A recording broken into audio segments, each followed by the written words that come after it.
Primer dato que tiene que ver con lo que dice la invitación del proyecto nacional.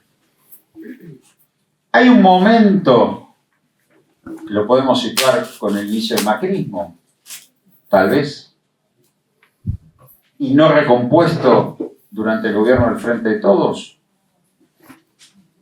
en que el movimiento nacional y popular abandonó algunas cuestiones que hacían al proyecto nacional, tal como lo había concebido el primer peronismo y tal como se recreó, adaptado a las nuevas circunstancias, con novedades, durante el gobierno de Néstor y Cristina.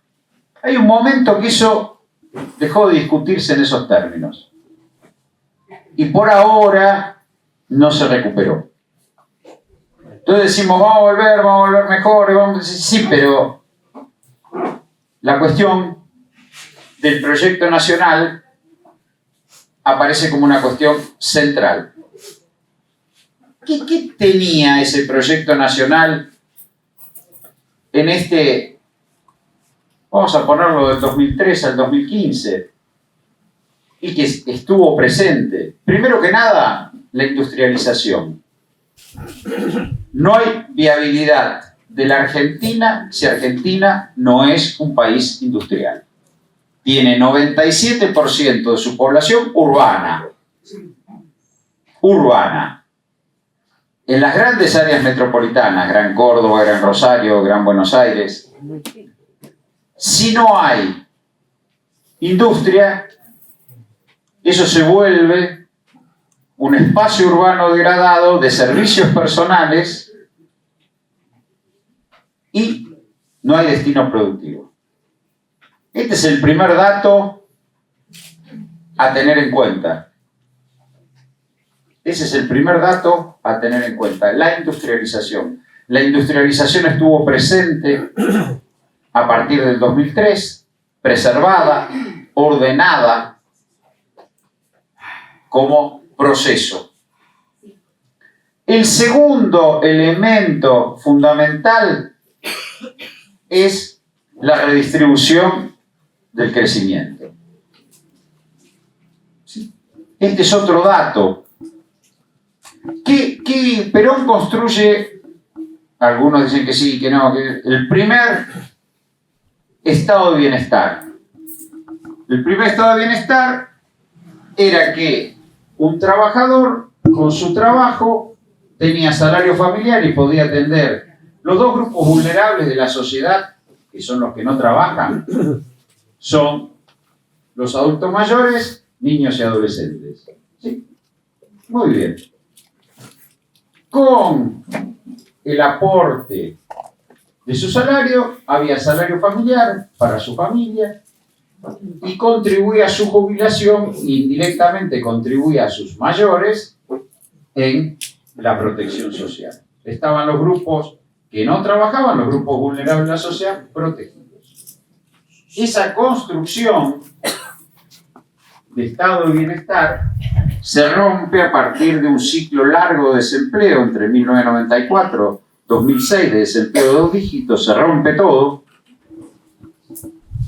Y nuestro gobierno recompone con las moratorias previsionales el derecho a tener un haber previsional y con la asignación universal por hijo el derecho a tener un salario familiar, que ya no dependía del salario porque estaba desorganizado el mercado de trabajo. Es decir, se reconstruye un sistema de protección social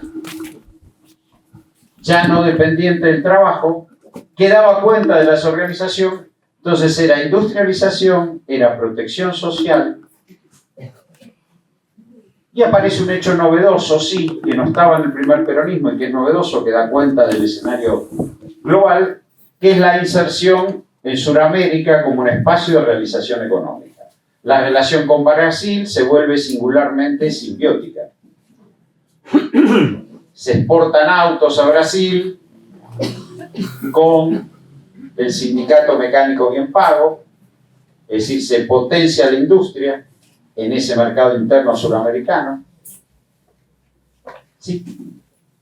Entonces, aparecen cosas que estuvieron presentes, la industrialización, el sistema de protección social amplio que cubriera a los grupos vulnerables de la sociedad, la integración suramericana como mecanismo de realización económica de la patria grande. No era una declamación, sino eran hechos concretos. Después del no al ALCA aparece la UNASUR y Argentina Exporta Industria. Es decir, hay cambios que aparecen en el esquema de proyecto nacional de ese tiempo y después desaparecen.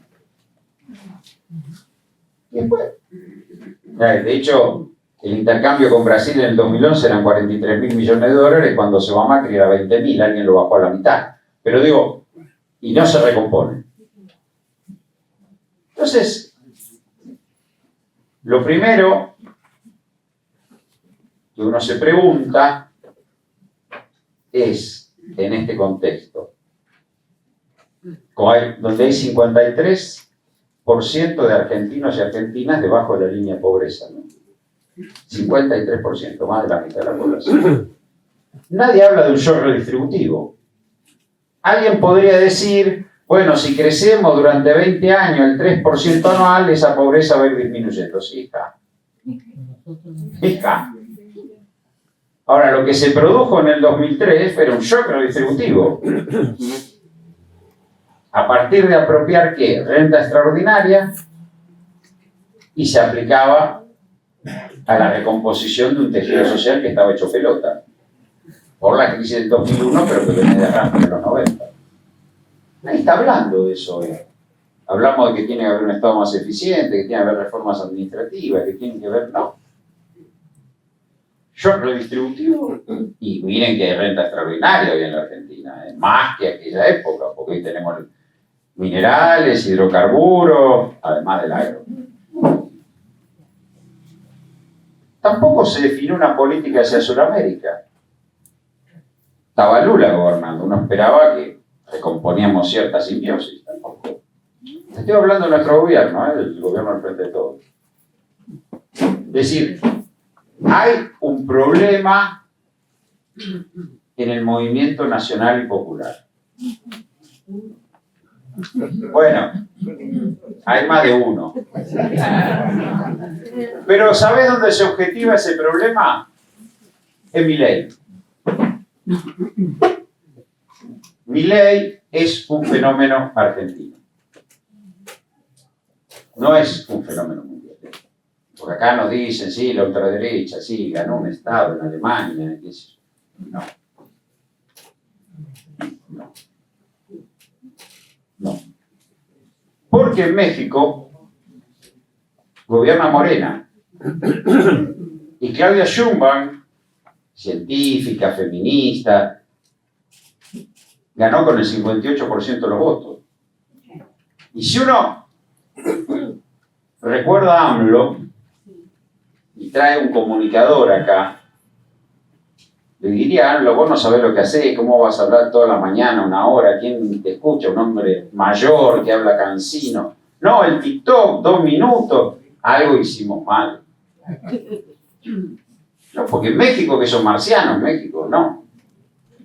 En Brasil, Lula sale de la cárcel, se recorre Brasil solo, porque el PT está bastante desarmado. Logra las alianzas y recupera el gobierno, su tercera presidencia. O sea, las dos grandes países de Latinoamérica, las dos grandes economías, junto con la Argentina, está Lula y está Claudia Sheinbaum, no está Milei.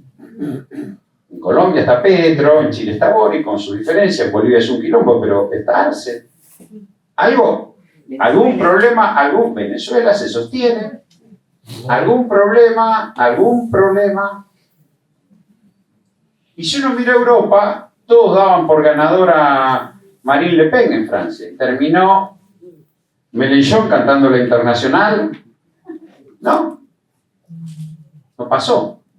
En España nos gustará más o menos, pero es de Sánchez. En Inglaterra ganaron los laboristas, no es lo que... Digo, no es que hay una corriente de ultraderecha en la región, ni los principales países no están. Gobierno Milei. Y Milei Milei es un fenómeno argentino. Y es un fenómeno argentino que además, por primera vez en la historia, desde el voto universal, obligatorio, secreto, no tiene en su gobierno al peronismo y al radicalismo orgánicamente. Hay un fracaso de los partidos constitutivos de la nación. O sea, la situación de la Argentina es grave. Bolsonaro puede ser una bestia peor que Macri. Sí. Ahora, no endeudó al Brasil.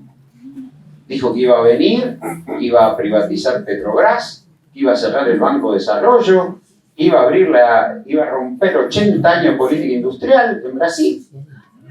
No pudo mover un papel. Porque una conformación de élites empresariales, incluidas las Fuerzas Armadas, le habrán dicho, mire, jefe, todo. No, por acá no. Ahora Macri nos endeudó. Ningún país del mundo tomó la deuda que tomamos nosotros con el Fondo Monetario Internacional, pues de 45.000 millones, ninguno. Detrás viene Egipto con la mitad y Ucrania con menos de la mitad. Dijo, enamórense de Lagarde. 2 años. Se la llevó toda. Tampoco pudo disciplinar a la CELIC. Un caso insólito, ¿no? Eso ya es un problema de los conservadores, ¿no? Que con 45.000 millones de dólares pierden la elección en primera vuelta. Eso sí que es un dato. Digo, Argentina está en una situación grave. Ningún país, desde la aparición del euro y las consecuencias del euro en Europa con las economías de menor tamaño, está discutiendo abandonar su moneda. Todo lo contrario. Nosotros sí, gana un candidato que propone la dolarización. Macri no pasó ni por un juzgado. Tuvo que presentar un escrito, qué sé yo, mire. Endeudó el país a lo bestia. Y se la llevó toda. ¿No? Las cifras de endeudamiento fresco fueron 110.000 millones de dólares entre 2016 y 2019, contando el mercado internacional, el Fondo Monetario, y de esos 110.000 millones de dólares se fueron 86.000 millones de dólares fuera. Está ahí el que era presidente del Banco Central, el ministro. Y el otro también, Sturzenegger. Digo, hay un problema en el movimiento nacional y popular grave. Porque en los últimos 20 años, 16 gobernó el peronismo. Macri pudo romper lo avanzado en 2003-2015 y a su vez pudo condicionar el gobierno que venga. Hay un problema en el movimiento popular. Digo, ¿hasta cuándo nosotros vamos a hablar del Pulqui, pero Brasil fabrica aviones? Y vamos a Mar del Plata en un avión del Embraer, empresa brasileña de aeronavegación. Hay un problema, ¿eh? Milei es un fenómeno argentino y nosotros tenemos un problema grave. Porque ahora puede haber una disolución del esquema tradicional de la Argentina. Porque está avanzando fuerte. Está avanzando fuerte.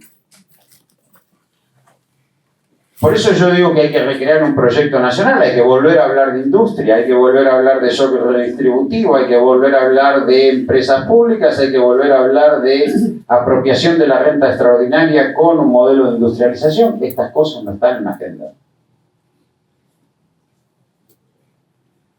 Hay una debilidad, no muy clara, no muy explicada, porque Bolsonaro en Brasil no puede salir del país, tiene causas. Macri va a jugar al bridge, ¿no? Que juega al bridge. Okay. Problema serio. Va con un hombre que endeudó el país del modo que lo endeudó, que se fugó toda la lista, que provocó los desastres que provocó. Y este emergente que es Milei ha producido, con apoyo de 18 gobernadores de 20 provincias, un cambio constitucional encubierto en lo que se denominó el Pacto de Mayo. El Pacto de Olivos Menem Alfonsín firman el Pacto de Olivos, 1993, son los líderes de los primeros 20 años de la democracia, entre 1983 y 2003 firman el Pacto de Olivos, imaginan que van a crear un sistema político por 20 años, revientan en el 2001, a los 8, pero no importa. Pero ese Pacto de Olivos que alumbra la Constitución que nos rige hoy, la Constitución de 1994, contiene un pacto nacional. Contiene un pacto nacional. Ese pacto nacional establece que las provincias de menor tamaño permanecen unidas a la nación a partir de los recursos que provee la pampa húmeda. Concretamente la provincia de Buenos Aires. Ustedes van a escuchar al gobernador Kicillof, y lo han dicho otros gobernadores, la provincia de Buenos Aires construye el 40% del Producto Bruto Geográfico de la Argentina y recibe el 22% de los recursos federales. ¿Dónde va el resto? A las provincias del norte. Está bien, ese era un pacto nacional. Ese pacto nacional se rompió. Se rompió. En parte porque estuvo un debate en las elecciones, el fracaso del modelo agroindustrial de la provincia de Buenos Aires, o sus discusiones. Recuerden a Schiaretti diciendo el modelo Córdoba. Está bien, Córdoba tiene 4 millones de habitantes, la provincia de Buenos Aires tiene 16. Recuerden, el modelo Córdoba agroindustrial funciona con una cuarta parte de subsidio que es la provincia de Buenos Aires. Son todos rentistas, los del conurbano planeros, la renta agropecuaria es rentista. Nosotros tenemos más atomización de la propiedad agropecuaria, la tenemos integrada, tenemos las aceiteras, los molinos. Ese fue todo el debate de la elección. Y cuando uno verifica los votos de la segunda vuelta, los votos del balotaje, el país entero votó contra la provincia de Buenos Aires. Entonces, ¿por qué Milei rompe ese pacto que se asentaba en los recursos de la provincia de Buenos Aires? Porque va contra la provincia de Buenos Aires. A recorte de recursos. Si hace eso, evidentemente el pacto empieza a resquebrajarse. Entonces, ¿qué imagina? Bueno, el otro elemento de la Constitución de 1994, el subsuelo es provincial, con lo cual las provincias son dueñas de la riqueza del subsuelo. Ese subsuelo provincial, donde los recursos minerales y los recursos hidrocarburíferos, por efecto de la guerra y del conflicto entre bloques euroasiático y atlántico en el mundo, se han puesto en valor. Al ponerse en valor esos recursos, los gobernadores dicen, bueno, son míos esos recursos porque están en el subsuelo. Entonces Milei le dice, bueno, yo le ofrezco que adhieran al régimen de incentivo a las grandes inversiones, ustedes se acuerdan con las empresas privadas, el modelo extractivo de esos recursos. Y déjense de joder con la coparticipación federal que venga de la provincia de Buenos Aires, porque la provincia de Buenos Aires lo vamos a... En ese punto, y creo que hay que entenderlo muy bien esto, porque no es un tema menor, es una alteración, 18 gobernadores. Y acá viene el otro tema raro. El sector público consolidado, más o menos desde Néstor y Cristina, y se sostuvo, cayó un poco con magia, pero no tanto, tuvo el gradualismo en la deuda, volvió a subir con nosotros, con el régimen del Frente de Todos, el gobierno del Frente de Todos. El sector público consolidado, ¿qué es el sector público consolidado? Todo el gasto público de la nación, todo el gasto público de las provincias, todo el gasto público de los municipios. Eso es un 40% del tamaño de la economía de la Argentina. Milei firma con los gobernadores que eso va a ser el 25%. No, o sea, 15 puntos del producto menos. Los gobernadores firman. Con lo cual supone un ajuste grande en las provincias, porque 18 puntos son que tienen que ajustar no menos de 8 puntos del producto. Es lo que Milei le grita cuando va a presentar el presupuesto en el Congreso y le dice, ustedes tienen que ajustar 60.000 millones de dólares, que como siempre le hagan la cifra, dice cualquier cosa. Esa es la desestructuración de la Argentina, la ruptura del Pacto Federal, de la Constitución del 94, que no era muy buena, no vamos ahora a elogiar el Pacto de Olivos, Y la Constitución del 94 también es cierto que nosotros no la modificamos. Esto para los gorilas se lo pueden decir. Miren, y los gorilas siempre nos dicen que nosotros no somos republicanos, no somos constitucionales, no, etcétera, etcétera, etcétera, etcétera, etcétera. Bueno, hay que contestarle. Y vamos a tomar la herejía de que el gobierno menos fue peronista. Hay que contestarle que las únicas constituciones que rigieron en este país, sancionadas en asambleas constituyentes elegidas libremente por el pueblo, fueron la de 1949 y la de 1994.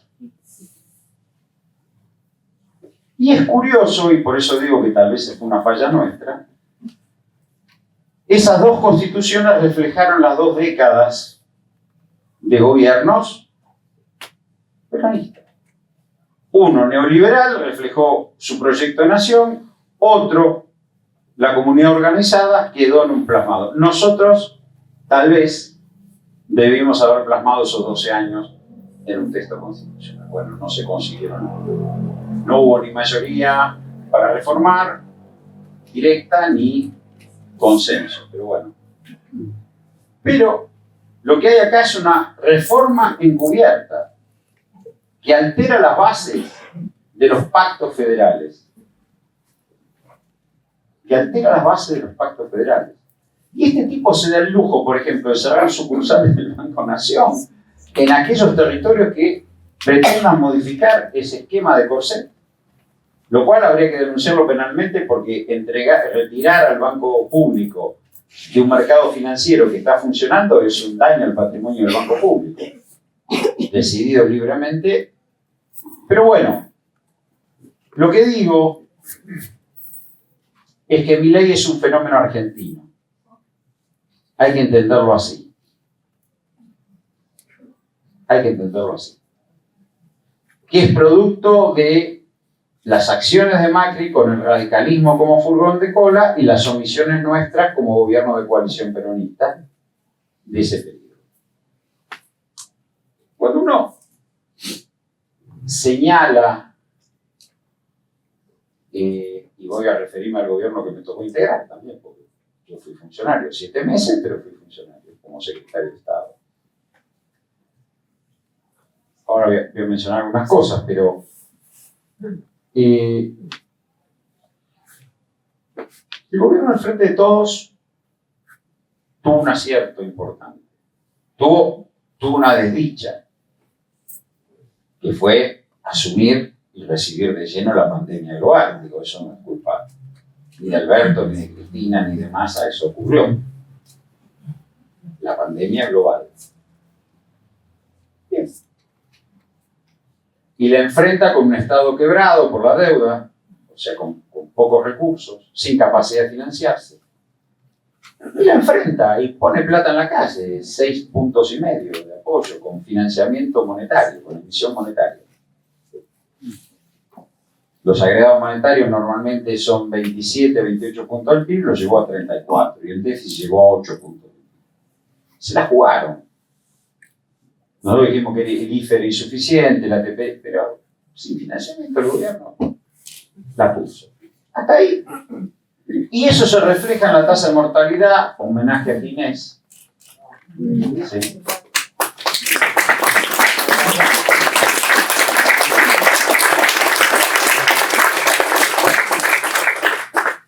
$12 puntos se elevó la tasa de mortalidad respecto a 19 de Brasil y 20 de Estados Unidos. O sea que no hubo más muertos, al contrario. Quiere decir que el manejo de la pandemia fue bueno. ¿Qué costó? Una caída enorme de la economía. 10 puntos. Una economía que arrastraba una caída de 4 puntos, lo digo redondo para no aburrirlos con los decimales, 4 puntos con Macri, 3,8 es exacto, 4 puntos con Macri, más 10 el 2020. Mierda. Y sin embargo, dice gobierno, el 2021 la economía crece 10 puntos. Recupera la pandemia en un año. El tamaño de la economía. Y el desempleo, que lo habíamos recibido en 10, baja 7. Wow. El 2022 vuelve a crecer 5 puntos. O sea que ya a fin del 2022 el tamaño de la economía era un poco por arriba del 2015. Había recuperado el macrismo y había recuperado la pandemia. Y el desempleo seguía en torno al 6 puntos. Hasta ahí. ¿Y dónde no es un gobierno peronista? ¿Dónde la erra? La participación del salario en el Producto Bruto es 44%. Uno de los indicadores más bajos para un gobierno peronista. Lejos del 50-50 de Perón, que se superó en 3 oportunidades. 51, 74 Perón, 2014. Ese fue el reparto. Ahora, el gobierno estaba solo peor que Alfonsín, que creo que tenía 38-40, inclusive peor que Menem, porque Menem estaba en 46-47. Entonces, la economía se recupera, el desempleo baja y la participación de los trabajadores. Y acá viene donde el proyecto nacional no apareció y no se respondió, y yo lo viví como secretario de Comercio. Desde la aparición del peronismo, en su relación antagónica con la oligarquía, siempre la oligarquía agropecuaria, no la oligarquía agropecuaria, siempre subyació un pacto no escrito que duró muchísimos años. Siempre flotaba algo que nunca se verbalizaba, pero que siempre aparecía, que la sangre no llegaba al pie. Los agropecuarios se comprometían a poner arriba de la mesa la comida que hacía falta, si realmente durante años, décadas y décadas, no sé, el logro del peronismo de que los trabajadores tuvieran una canasta de alimentos diversa y casi que comían lo que querían, casi con su salario, y realmente no había episodios graves, se ponía la comida, y el peronismo decía: no me meto con la propiedad de la tierra, no voy a joder con la reforma agraria, no, estas cosas raras que no. Bueno, eso funcionó ¿hasta cuándo? Hubo un primer intento de romperlo en la dictadura cívico-militar y hubo un freno de las Fuerzas Armadas de Venustiano Martínez de Ory.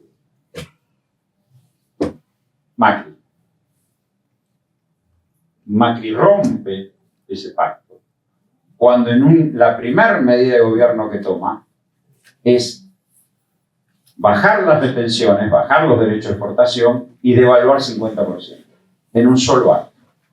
Con lo cual la transferencia de ingresos en favor de la producción alimentaria es enorme.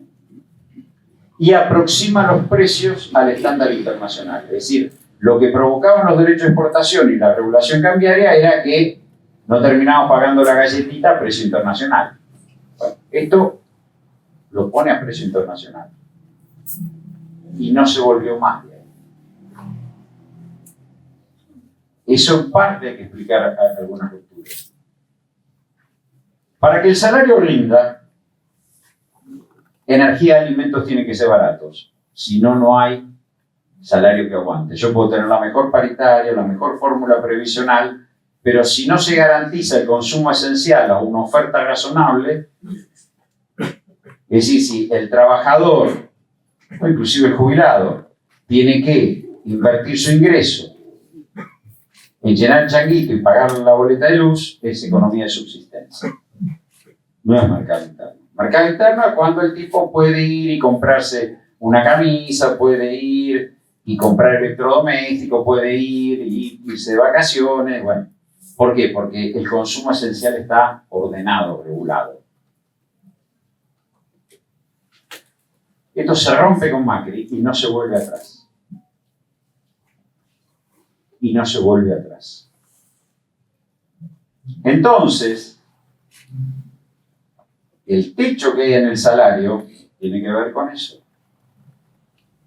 con la oferta de bienes esenciales que si no se regulan, terminan chupando parte del salario. Digo, tenemos una oferta monopólica de alimentos. Y si se los deja libres asignando recursos, tenemos la producción de bienes internacionales. Bueno, si no se los regula, van los precios internos a acompañar los precios internacionales. Esta es una discusión clave que terminó dañando al gobierno del Frente de Todos. Porque el salario no alcanzaba. Tengo laburo, pero... Bien. Ahora vamos a hablar de cuestiones más pedestres. ¿Qué es lo que termina de disparar esa crisis? Que es una crisis alimentaria en realidad. La guerra. El estallido de la guerra saca de mercado a Ucrania, principal exportador de girasol y uno de los principales exportadores de trigo, y también compromete a Rusia, exportador de trigo y maíz. Y ahora voy a hablar de la propia gestión. Cuando nosotros llegamos a la Secretaría de Comercio, no, porque lo quiero focalizar con este tema de los alimentos, porque esto fue lo decisivo y fue lo que no se cambió, y es lo que nos está pasando. Y en parte lo que nos hizo perder. Obvio. Llegamos a la Secretaría, era octubre del 2021. Bien. Los precios eran entre la PASO y la General, los precios descontrolados. Entonces, un panel de supermercado de productos son más o menos 12.000 productos, más o menos. Bueno, nosotros decimos, vamos a construir una canasta, vamos a tratar de aparear la política de ingresos con una política de precios. Para esto que decimos, si no, no aguanta nada. Para hacer eso,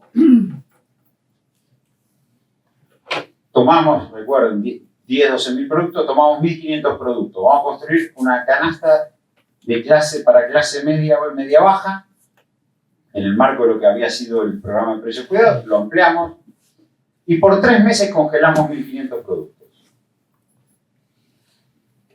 Ese congelamiento se cumple. Si miran las cifras, la inflación era 2,53, la indigencia bajó 2 puntos porque habíamos adaptado la canasta básica alimentaria con esa canasta al regularla, y el coeficiente de Gini mejora de 0,44 a 0,41, cifras oficiales, último trimestre del 2021. Yo lo digo para que no digan que los controles de precios y la regulación no sirven, sí sirven. Lo que pasa es que tiene que haber cohesión estatal. Bueno, esos 3 meses, el empresariado se la come, hay peleas entre las cadenas de comercialización y las alimenticias. El gobierno se cohesiona para salir del congelamiento negro. Para ser justo, estábamos todo el gabinete económico, Guzmán, Domínguez, Pese, Culfa, yo. Frente a los CEOs de las empresas, se sale regulado. Bien. Se logró incorporar los productos frescos. Yo siempre cuento como hecho. Nosotros aseguramos la oferta de 7 cortes de carne, la pusimos antes de las fiestas con un precio realmente conveniente y aseguramos la calidad. Fue un esfuerzo grande. Para ser justo, Coto jugó bastante bien en ese proceso. Se vendieron 1 millón de toneladas de carne por día de esos cortes. Quiere decir que había una necesidad de comer carne. Fue muy sorprendente eso. Y se logró el abastecimiento en todo el país. Los gobernadores jugaron, el Consejo Federal de Comercio Interior funcionó. Se sale del congelamiento con relativo éxito, las empresas pedían una recomposición del 20, se acuerda un 5, se sale, se mantenía el abastecimiento. Estalla la guerra. La tonelada de trigo, que valía 25.000 pesos en el Puerto Rosario, spot, o sea, de contado, en enero del 2022, pasa a valer 41.000 pesos en marzo del 2022, en escasos 2 meses. Al demonio todos los acuerdos de precios. Y además de eso rozaba harina, panificados, fideos. Bueno, yo reclamo un plan de emergencia para la guerra, para lograr el abastecimiento y lograr impedir que se rompieran todos los acuerdos de precios. Yo digo cifras porque uno tiene que apoyarse en lo que hizo, si no. La inflación núcleo, si uno la medía en febrero del 2022 para el año 2022, daba 38%. Después terminó en, creo que 60 y pico. Bien. La guerra rompe, el presidente habla de que declaramos la guerra a la inflación, pero había que haber un programa de emergencia. ¿Qué se reclamaba en ese momento? La suba de los derechos de exportación en el girasol. El girasol tenía 7% de derecho de exportación, con Cristina tenía 28%. Fíjense la baja de las retenciones no recompuestas. Y el gobierno podía subirlo del 7 al 15 por decreto. Después tenía que ir al Congreso. No quisieron.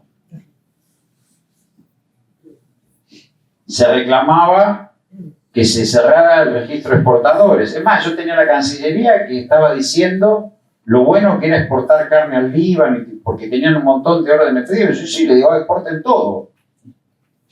Pero digámoselo, porque esa es la otra discusión, digámoselo al pueblo. Necesitamos los dólares, me decían algunos. Bueno, fenómeno, junten los dólares en Banco Central. Porque si no después, si se hubieran juntado los dólares en Banco Central, no hubiéramos tenido la pena de la sequía. Porque uno le puede decir al pueblo, bueno, miren, no van a cocinar más con aceite de girasol. Lo vamos a exportar, el precio internacional voló, vamos a cocinar con aceite de soja. Y bueno, y no van a comer más carne de vaca. Van a comer carne de cerdo que valga la mitad. Entonces uno le dice al pueblo, van a cocinar con aceite de soja y van a comer carne de vaca. Y vamos a hacer un ajuste externo. Bien. Pero me junto los dólares en Banco Central. No, porque es el saldo, pero tampoco juntaban los dólares en Banco Central. No había programa de emergencia, era un impacto serio, se rompían los acuerdos de precios. De hecho, el presidente de Frigoríficos Exportadores, en medio de una conversación a los gritos, me dice, bueno, Felipe, usted tiene que asumir que los argentinos tienen una dieta de excelencia y esto no puede ser. Esto se rompe con Macri y no se recompone. La tasa de retención con Cristina era 28, en el girasol bajó al 7, cuarta parte, y no se quería subir al 15. Bueno, ahí se arman los fideicomisos de aceite y de trigo, funcionan. Para ser justo, la harina, Adorni me pegó cuando dijo lo sacamos, nosotros si te había ido el precio de la harina, 50%. Sacaste el fideicomiso. El fideicomiso se arma con retenciones de la soja. Como la soja no se consume internamente. Y el fideicomiso del aceite ponían los exportadores. Ahora, eran 27 millones de litros de aceite contra 42 que se consumían. Wow. Y el trigo se logró el abastecimiento de harina subsidiada, por lo menos durante un tiempo los panificados se estabilizaron, pero era estabilizar los fideos y la harina. Bien. En esas discusiones yo decido irme del gobierno porque evidentemente veía venir que iba a haber un proceso inflacionario en el cual si no se toman, bueno, uno es un funcionario, si no se toman las medidas que propone. Después salió el resto del equipo económico. Y yo voy a contar, y lo puedo contar porque no es nada, no voy a contar el final, pero voy a contar. En medio de esa tensión, porque realmente la guerra desestructura todos los acuerdos de precios y desabastece internamente, pero tampoco desde el gobierno se decidió ni asumir ese beneficio de la presión exportadora para acumular dólares, ni tampoco regularla para asegurar el abastecimiento interno. Nos quedamos dando vuelta. Terminamos con cuánto de inflación, ahora no me puedo acordar, pero terminamos casi en el 100. Está bien, pero hay que pensar que si hay una presión sobre los alimentos y sobre la energía, y además hay otros insumos, eso se traslada al resto. Es una carrera. Yo le digo al presidente, el presidente fue conceptuoso cuando me fui, me dijo que agradecía mi gestión, lo dijo públicamente, no. Yo le dije, mire presidente, usted tiene dos problemas. Uno, hay que hacer un plan de emergencia para la guerra, porque desarma todos los esquemas de acuerdo de precios. Y dos, para llevar adelante ese plan de emergencia necesita juntar a la coalición, o a los líderes de la coalición. Él me respondió, no voy a decirlo, no sería justo. Pero sí había una incomprensión de la gravedad del momento. Nosotros veníamos con una inflación del 3 y pasa una inflación del 8, marzo. Y era todo efecto de la guerra. Después había esas visiones naif de que la guerra duraba poco, que mejor aprovechemos para exportar, qué sé yo. Me traía a la Cancillería órdenes de compra del Líbano, de carne, de millones de toneladas de carne. Bueno, está bien. Yo no los autorizaba, pero digo, no había una visión de lo que estaba realmente ocurriendo. Ese es un problema serio. Ese es un problema serio.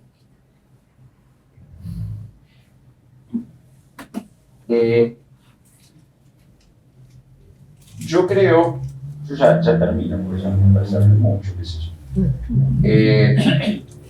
Yo creo, me parece, que si no hay cohesión nacional y popular en torno a un frente nacional, y ese frente nacional no toma algunos puntos como es industrialización, yo redistributivo, integración latinoamericana, sobre todo con Brasil, en este mundo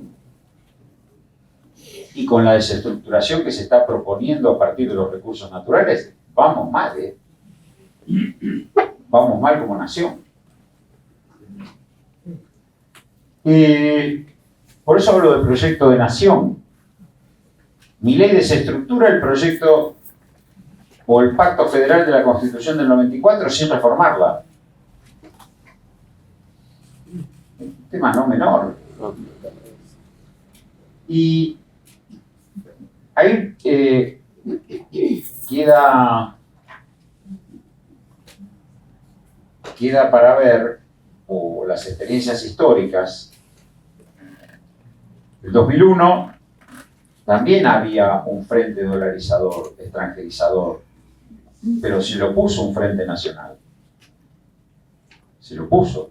Inicialmente manejado políticamente por Duhalde y Alfonsín, pero el emergente con esto, que se puso de cara al reclamo del 2001 y lo llevó adelante. Aprovechó la coyuntura, el momento histórico.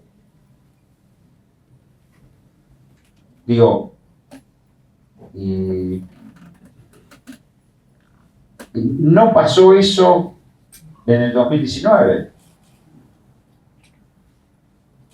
No se entendió la crisis de hegemonía. Ese era un momento, el 2001-2002, de desbalance global. Digo, era el cierre de la hegemonía absoluta norteamericana, ¿no? La hegemonía absoluta norteamericana del mundo bipolar era caída del muro en 1989, atentado a Torres Gemelas 2001, emergencia del mundo multipolar. Y se entendió el acuerdo Lula-Néstor, que después traccionan a Chávez, lo entendieron. Y entendieron dónde pararse, y entendieron la historia, lo que eran los desbalances globales, Estados Unidos comprándole a China, China comprándonos a nosotros, cómo eso opera favorablemente en la crisis del 2008, es la primera vez que no nos pueden transferir su crisis. Había un entendimiento de ese proceso. En el 2019 no se entendió la crisis entre los dos grandes bloques, la discusión de la hegemonía, la necesidad de aproximarse a Brasil y de Brasil a los BRICS. No se lo entendió. o no se lo quiso entender. No se discutió la deuda. Pero no, digo, yo no quiero decir porque podemos decir no, porque había que repudiarla, qué sé yo, no sé. Nos aplican las sanciones a Rusia y volamos por Buenos Aires. Nos sacaban del SWIFT, chao. No digo eso. Pero no sé, a ver, en favor, ya me tocó vivirlo por el tema de los buitres, yo era diputado.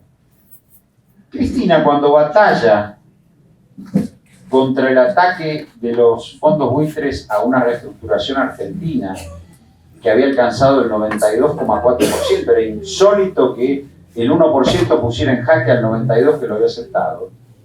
Y cuando batalla y se presenta y se hacen batallas diplomáticas, nosotros fuimos una delegación a Washington, vimos, yo era diputado en ese momento, toda esa batalla terminó en que la reestructuración que hace el gobierno del Frente de Todos, la de septiembre del 2020 que hace Guzmán, va a esa reestructuración diciendo que si el 66% de los tenedores de bono la aprueban, está aprobada. O sea, la batalla que dio Cristina termina generando un orden público para futuras reestructuraciones para impedir ataque a buitres.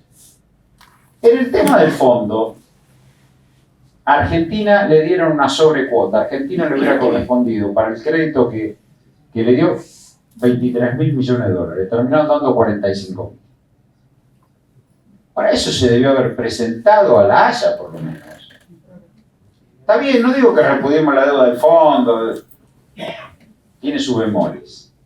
Por lo menos, creo que el más revolucionario en eso fue Massa, que dijo, bueno, no me dan, yo arreglo con Qatar, arreglo con el Banco de Desarrollo Latinoamericano, arreglo con los chinos y les pago.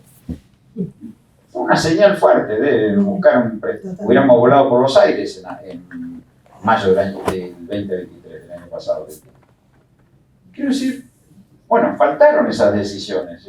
En favor de Massa la tomó. Ahora,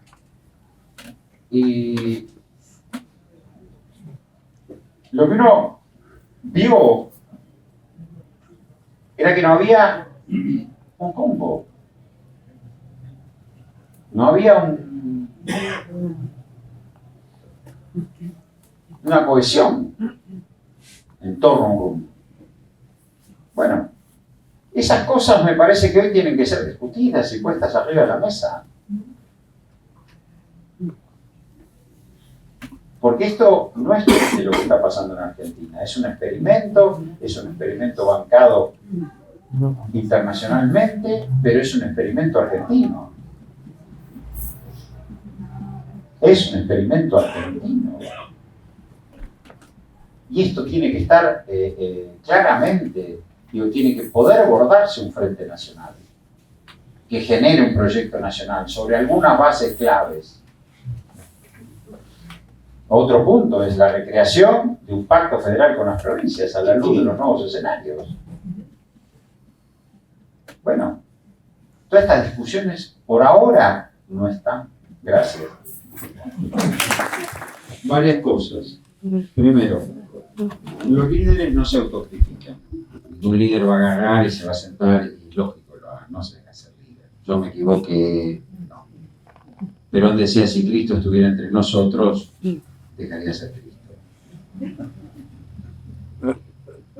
Entonces, pero para sostener el liderazgo hay que cambiar rumbos. Frente a un escenario adverso hay que modificar rumbo. Digo, esperar que alguien se pare y diga.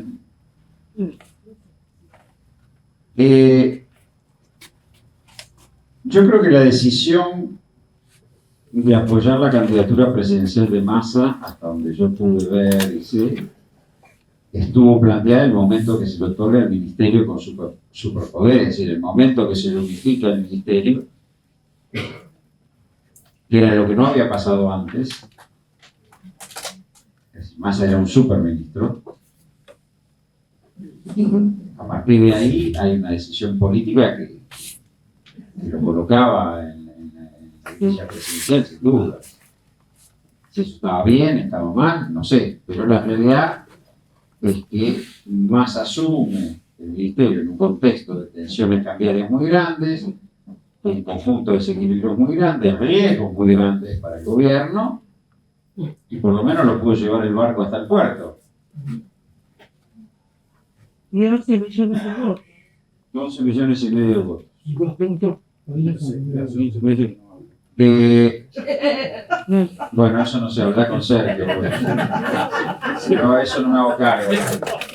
Respecto de la elección pura y dura del 2023, una, yo lo voy a denominar falla técnica, que es no haber unificado las elecciones provinciales con la elección del presidente.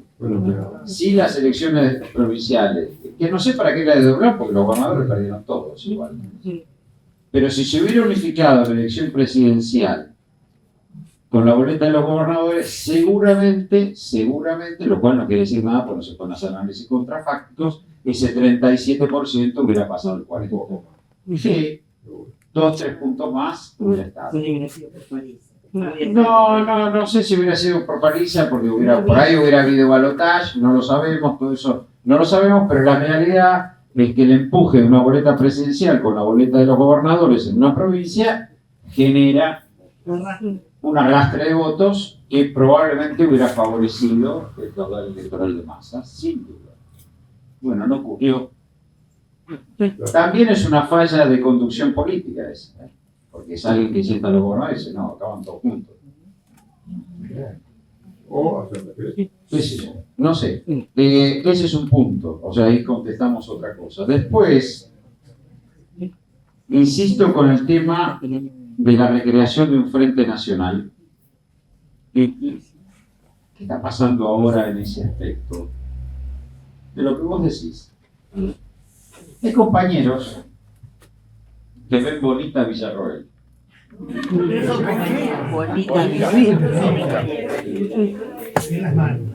Ven las manos. ¿Por qué? ¿Por qué hay una crisis política ahí? ¿Por qué la hay? No es ideológico, es de intereses. Hay una crisis política porque no todos los sectores empresariales están de acuerdo con este rumbo. No todos. Diría Gramsci, por arriba. No todos. El sector agropecuario está perdiendo plata.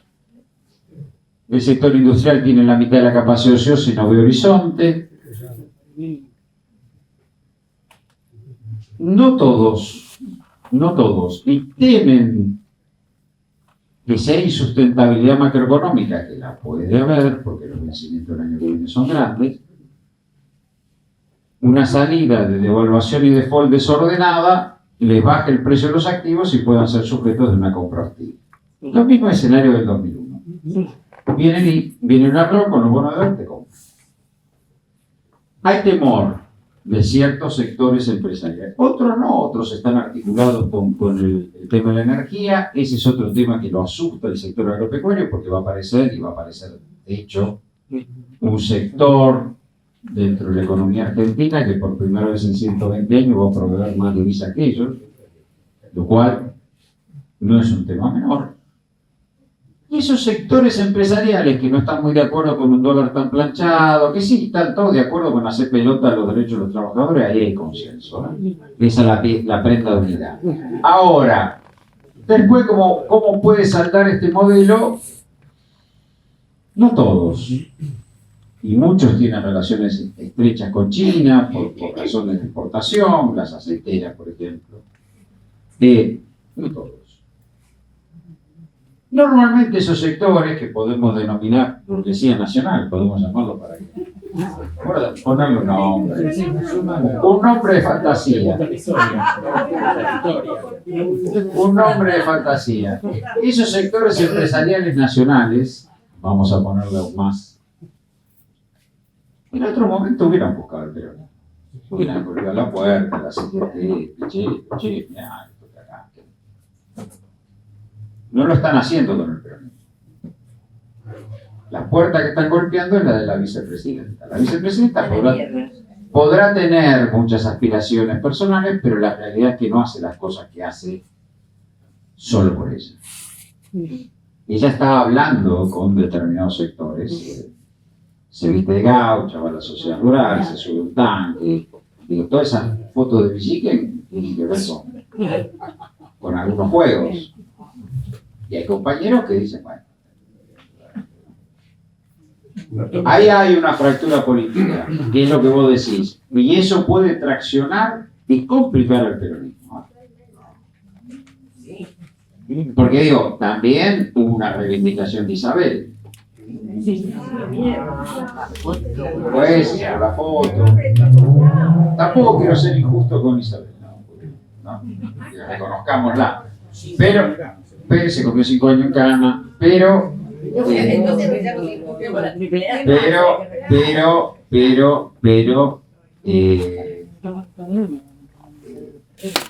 el punto ahí concreto es que hay un sector en crisis en el gobierno, que pone en crisis al gobierno, que está articulando con determinados sectores empresariales en perspectiva de un desenlace de esta situación. Y el peronismo hoy es un convidado de piedra en ese derecho. Hoy es un convidado de piedra. Eso preocupa, digo, incorporo un tema más, no hablo más, preocupa mucho a Lula. Es muy difícil pensar la Argentina sin Brasil. Muy difícil. Pensar que Argentina sin Brasil. Brasil es importante, es importante económicamente, es importante políticamente. No en vano Lula se reúne con Axel. Hay preocupación por el rumbo de Milei, por el experimento que está llevando adelante Milei, pero también hay preocupación por los desenlaces de este proceso. Entonces, digo, todo muy difícil. Todo muy difícil. Y eso son las fallas del peronismo también. Son las fallas del peronismo, inclusive del peronismo en sus versiones de derecha, o sus versiones más nacionalistas. Está ocupado ese espacio ahora también. Es un tema. ¿No? Y otro que tiene mucho temor del comportamiento de Villarroel es Francisco, porque también está llamando a sectores de la iglesia. Lo que podría haber sido el diálogo social del 2002, cuyo centro de escena ocupó Duhalde, hoy no hay ni siquiera un Duhalde. Esa es la discusión del péndulo. Y esa también es la preocupación de los sectores de extrema derecha, el péndulo. O la reacción a esto.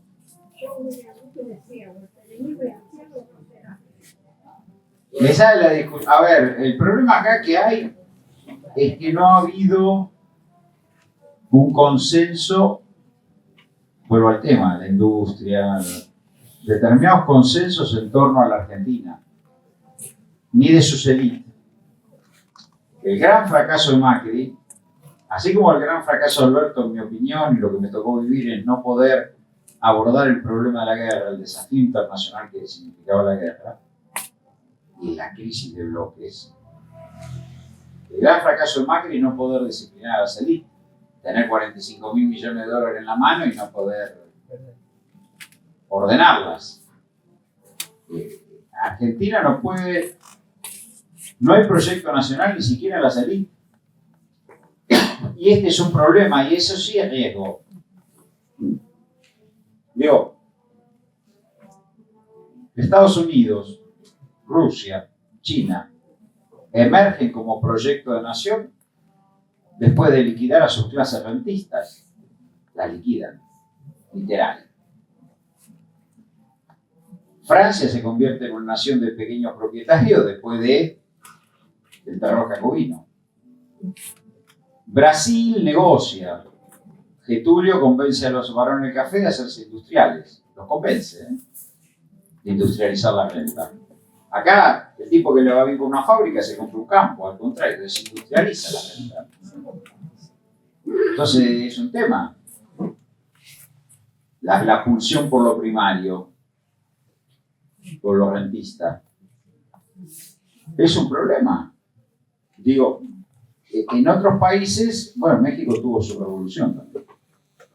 En otros países hay un momento en que se va hacia un rumbo. Aquí. Bueno. Y es un problema porque además eso se hace en marco de crisis muy traumáticas. Traumatismos muy grandes como fue el genocidio de la dictadura, la hiperinflación del 89, del 2001, la crisis del 2018 que evita el fondo para que Macri no vuele por los aires, y evita el fondo para que Macri no vuele por los aires porque está la elección en Brasil, por eso digo, Brasil no es un tema menor. Le pone la plata porque había que elegir a Bolsonaro. Si Macri se iba en helicóptero, volaba por los aires, los riesgos en Brasil eran grandes. Entonces, digo, me parece que este proceso hoy, otra vez, los sectores dominantes están en un escenario de resolverlo. El punto final de Milei es la dolarización y liquidar la discusión. La dolarización liquida la discusión. Por ahora no, pero están en ese punto. Ahora, del otro lado, si no se rearma un frente nacional, no. Ahora, ¿cuál es el punto en que el péndulo se termina? Y yo no sé. Yo no sé. Otras naciones lo pudieron resolver consensuando. Los escandinavos también son un ejemplo de consenso. Un país chiquito, Costa Rica, es un ejemplo de consenso. Otros son procesos traumáticos. Estados Unidos, Rusia, China. Son procesos muy traumáticos. Y de una generación. No sé, Argentina está viviendo un momento muy difícil. Muy difícil. Porque hay una crisis dirigencial grande. Inclusive en las élites. Yo señalaba lo de Bolsonaro. Bolsonaro dice, bueno, yo voy a privatizar Petrobras. No pudo. Esto liquida una empresa pública como nada. Acaban de liquidar lo de Petronas por eso, para joder a Axel, para liquidar un inconcebible. Bueno, pero lo que digo es que en Brasil algo hay. Hay una densidad de élite que impide eso. Le dice, no, bueno, no, pará, esto no. Lo sacaron a Lula de la cárcel y dijeron, mira, Lula, arreglá con cuánto hay que cobrarlo a este tipo. No, esto es una locura. Fíjate.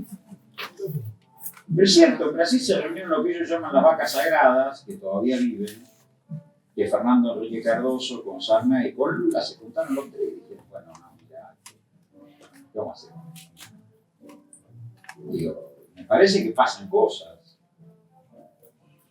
con esas rupturas. Que se formó un gobierno de coalición en el 2019. Se suponía que eso iba a funcionar como una coalición. Que como bien señala Guido, se toma una agenda donde hay temas centrales. Y bueno, eso no ocurrió. Y al no ocurrir, se generaron vacíos de poder. Esos vacíos de poder se expresaron frente a coyunturas difíciles. Y el intento de recomponer poder finalmente termina a través de empoderar una de las patas de la coalición, tal vez la menor, La más conservadora. Sí, yo no quiero, porque en definitiva la verdad que Sergio se agarró un fierro caliente que lo llevó, tampoco quiero ser crítico porque si no nos ponemos todos en un lugar. Digo, la realidad es que la coalición de gobierno no funcionó como coalición. No logró cohesionar agenda, no logró definir un elenco gobernante sostenido, no funcionó. ¿Por qué renunció? Me parece que Guzmán renuncia. Yo hablé varias veces con él cuando estaba en el gabinete, nos juntamos a almorzar, incluso tuvimos diferencias. Me parece que Guzmán renuncia cuando ve que no puede llevar adelante un proceso de estabilización de la economía. Es lo mismo que pasa a mí, cuando yo veo que no hay política para estabilizar la economía. él peor, porque era ministro. Me parece que él tenía dificultades en la política tarifaria, tenía dificultades en las políticas de sector externo con el Banco Central, de acumulación de dólares. Y en un momento, bueno. Si gana Trump, y a la luz de cómo gobernó su primer mandato y lo que él está prometiendo, probablemente haya un ciclo de paz en el mundo. Probablemente él resuelva el conflicto de Ucrania. Probablemente el de Medio Oriente no lo sé, pero probablemente el de Ucrania se resuelva. Si se resuelve el conflicto de Ucrania, va a haber una baja en los precios internacionales. Y eso no sería bueno para la Argentina. Digo, hablando si complica o cómo no complica. Mi opinión, y para la Argentina en general, para Milei en particular, mi opinión es que si gana Trump, se va a un escenario del Estados Unidos continental, que retrocede, cierra la guerra en Ucrania, también va a retroceder del conflicto en Medio Oriente, va a librar, bueno, arreglate, y ese retroceso va a generar probablemente una baja de precios internacionales.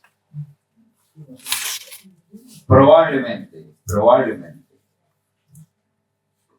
Kamala Harris se la ve como una persona muy limitada, por eso sale Obama a hacer campaña y cargarse la campaña el propio Obama. Y probablemente reproduzca las políticas de los demócratas, de mayor globalización, mayores presiones en el plano militar. Probablemente haya un debilitamiento del dólar a escala planetaria y probablemente avancen en una escalada belicista. En ese caso, los precios internacionales van a seguir altos. Y el oro también va a seguir alto. Y en ese caso, probablemente haya cierto mayor beneficio, paradójicamente, a Milei. Paradójicamente, el hecho que gana Trump y entonces Trump le da plata, bueno, yo creo que no. Yo creo que eso no va a pasar. Me puedo equivocar. Trump le dio plata a Macri por Bolsonaro, no por Macri. Por la elección de octubre del 18 en Brasil. Y una crisis en Argentina grave. Yo no creo que Trump vaya a hacer una intervención en favor de Milei. Además, la relación de Trump con Macri era distinta, era una relación realmente estrecha. A Milei no le escucha nada, un poco lo que dijo Negro Yoma. Menem iba y al que se hablaba en el Capitolio. No. Digo, yo creo que Trump va a tener una política continental de búsqueda de equilibrio. Son conscientes. A ver, cuando fue la crisis del 2008, Estados Unidos aplicó programas de emisión monetaria monumentales, que se llamaron quantitative easing o facilidades cuantitativas. Emitían a los perros, 4. Obama emitió. ¿Por qué? Porque buscaban bajar mucho la tasa de interés muy baja, y licuar las deudas con la inflación interna que ellos tenían. Entonces, que tenían una inflación del 5, una tasa de interés del 1, y con el tiempo iban. Ese era el esquema. Eso debilitó al dólar. La emergencia de China, la idea de China de poner el yuan como moneda internacional, empezó a debilitar al dólar. Ellos hoy no pueden tener ese nivel de emisión. Han bajado un poco la tasa y ya les subió el oro. Saben que no pueden. Entonces Trump sabe que tiene que retirarse y reordenarse en el continente. Esa es la visión de Trump. Los demócratas van a seguir siendo globalistas. Y esa es la pelea, y hay que ver muy claro quién es el vicepresidente de Trump. Es un tipo de la zona desindustrializada, de las familias empobrecidas por el proceso de deterioro industrial. Estados Unidos está partido muy en dos. Muy en dos. Las costas y el medio. ultraderechistas trampistas dicen el problema de Estados Unidos son los abogados de Boston, los financistas de Wall Street y los políticos de Washington y los intelectuales, artistas corrompidos de Hollywood, de San Francisco. Entonces aparece Meryl Streep cuando está en los Oscar y le pega. Y en el medio están los que sufrimos, que ganan nuestros hijos $1000 por mes hace no sé cuánto tiempo y tienen que trabajar en McDonald's porque no hay industria y sin embargo se llenan de guita los que están en las costas. Y si uno mira el voto republicano a Trump, es rojo en el medio y azul en las costas. O sea, contra los progresistas de San Francisco y contra los vividores financistas de las costas y los políticos. Eso es el asalto al Capitolio. Eso es Trump. Trump va a arreglar con Putin. No tengo ninguna duda. No quiere seguir en guerra. Porque esos son todos costos. Y no los pueden financiar. Los demócratas no, van a hacer algo distinto. A Milei, paradójicamente, o a la Argentina como país, le va a convenir que ganara Kamala Harris. Sí. Porque van a mantenerse los precios internacionales, seguramente van a tener una tasa de interés más baja y seguramente va a haber más liquidez de lo que necesitan. Ahora, estos son pronósticos, qué sé yo.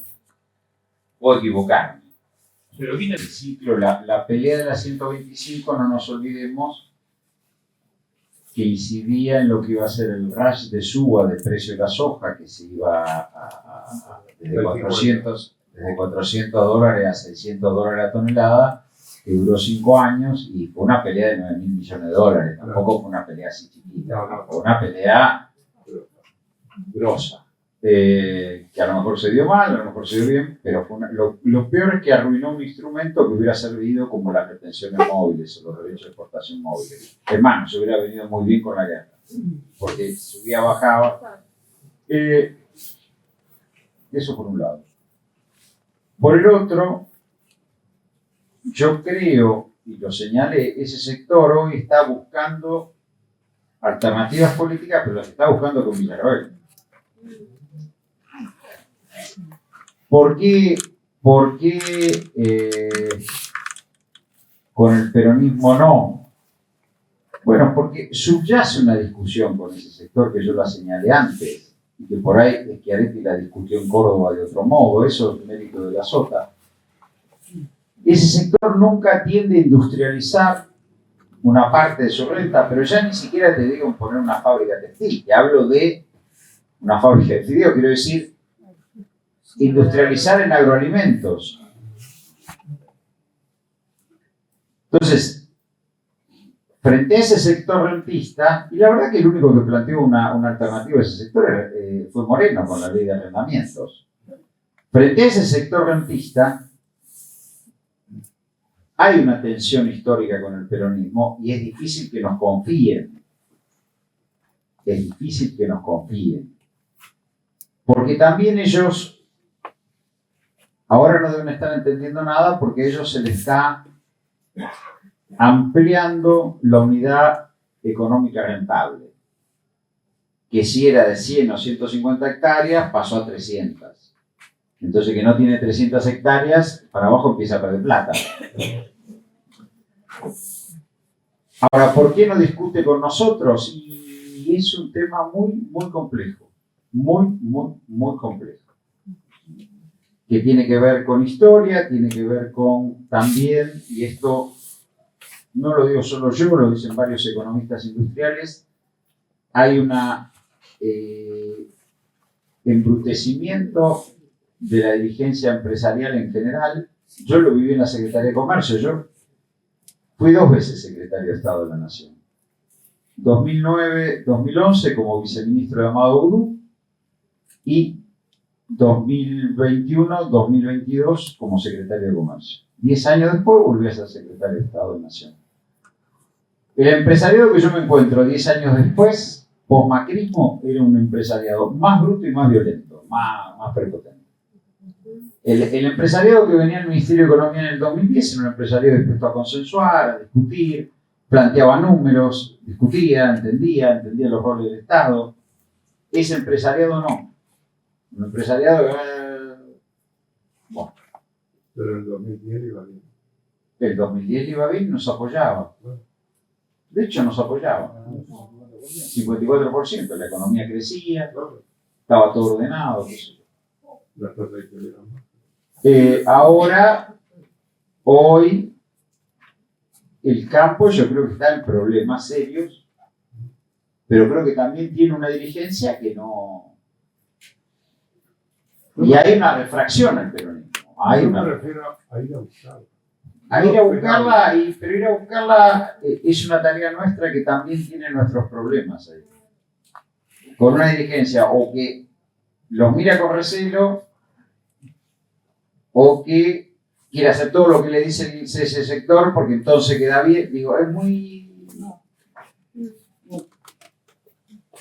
Hay, en las épocas que el radicalismo era nacional y popular, o tenía un sustrato, ese sector abrevaba en el radicalismo con cierto componente nacional y popular menos gorila, los chacareros. Porque pensaban, sacaban leyes, eso no está hoy tampoco. No está. No está. Es un problema. Ahora, puede ser que ese sector se concilie con nosotros. De hecho, yo lo viví, yo era vicepresidente de Banco Nación en el 2006. El sector agropecuario venía a vernos y nos daba un beso en la frente hasta la crisis del... Pero en ese momento habíamos reestructurado todas las hipotecas. En el Banco Nación estaban pagando cuotas, la soja volaba, tipo que de pronto con 200 hectáreas se habían vuelto una renta que les podía significar, no sé, limpia $30.000 al año, se vio una renta de $300.000 al año. No tanto, pero por lo menos arriba de 100.000 seguro. Entonces, y la deuda estaba consolidada, la Banco Nación le daba crédito para semilla barato. Pero fue bueno, no sé. Muy difícil. Proceso de encuentro con sindicatos para articular un plan de obra pública. La obra pública levanta la competitividad. Un plan que tenía incorporada la energía, que tenía incorporado el transporte, que tenía incorporado la vialidad. Eso, la fibra óptica, digo, eso es tarea de planificación. Llevar la tasa de inversión pública a 4 puntos del PIB, como se logró, no hubiera sido posible sin esa tarea. Ahora, todo eso requiere liderazgo político, planificación, organización. La experiencia más fuerte de planificación del último tiempo, y fue el último planificador, fue la de Julio. Después, todos hacíamos lo que más o menos nuestro buen saber y entender nos decía que teníamos que hacer, pero digo, beneficiosas para la inversión, que establezca contraparte nacional, que establezca límites a la repatriación de utilidades y demás. Ahora, la posibilidad de ingreso de inversiones, vamos a ponerle los BRICS, también está atada a las autorizaciones que dé el gobierno nacional. O sea que eso es una tensión. Es lo mismo que pasó con Petronas. De todos modos, la política de la provincia va a ser desarrollar esas líneas y decir, bueno, esto existe, y discutirlo. Ahora, no es una tensión menor tampoco. Eso es una posibilidad, y yo la señalé cuando hablé del nuevo pacto federal, que es el Pacto de Mayo, y eso es una posibilidad real de desestructuración. Tal como conocemos, digo, la pérdida de estructuración. Segundo, también señalando, en línea con lo que vos decís del péndulo, que nosotros gobernamos 16 años de 20 y Macri pudo, con mucho apoyo internacional, romper y condicionar. Ahora, eso pasa por la debilidad del movimiento popular, por eso lo contrapongo con Bolsonaro. Digo, el daño de Bolsonaro a Brasil no es el daño que Macri hizo a la Argentina. Y eso tiene que ver con las élites. Eso es por arriba y por abajo. Es por las élites y por las organizaciones nuestras. Eso es un dato. Y hay cosas más terribles que tienen que ver con la Argentina. Cuando uno mira los números de América Latina de pobreza, es un continente de mala distribución del ingreso. Ahora, la mayoría de los países en los últimos 30 años vino reduciendo la pobreza. Pero somos de los pocos que la vino incrementando. Es otro tema que hay que pensarlo, porque algo ocurre. ¿Cómo puede ser que Brasil tenga 424 mil millones de dólares de reserva y nosotros tengamos 28 mil? Hay un problema serio de élite y de controles y de manejo de las riquezas. Algo hay ahí. Algún problema estamos teniendo. Está bien, pero ¿por qué ocurre? Digo, que hay récord de fuga es real. Ahora, ¿por qué ocurre? ¿Por qué alguien que endeuda el país, endeuda al Estado y fuga la mayoría de lo que endeudó no es por lo menos metido preso? El país estaba desendeudado. No, pero aparte es un dato objetivo, digo, 36% de deuda sobre PIB. No tenía ninguna incidencia la deuda, digamos, íbamos pagando los servicios sin problema. ¿Qué pasó? Vino un gobierno constitucional, no lo endeudaron los milicos. Y la deuda con el sector privado la votó el Congreso. La votó el Congreso. Pues decimos, es ilegal, sí, bueno, la votó el Congreso. ¿Qué pasa? Todos los diputados están en los presupuestos las autorizaciones de endeudamiento. ¿Por qué? Digo, ¿por qué la dirigencia política produce eso? Porque fue un gobierno. El país estaba desendeudado. Néstor fue y le dijo, bueno, vos tenés un bono de $100, yo te voy a dar 35. Chao, arreglate con eso. Y si no va bien, vas a cobrar más por el cupón PP. Con lo cual terminan cobrando 70. Listo, el país estaba desendeudado. No era un problema la deuda.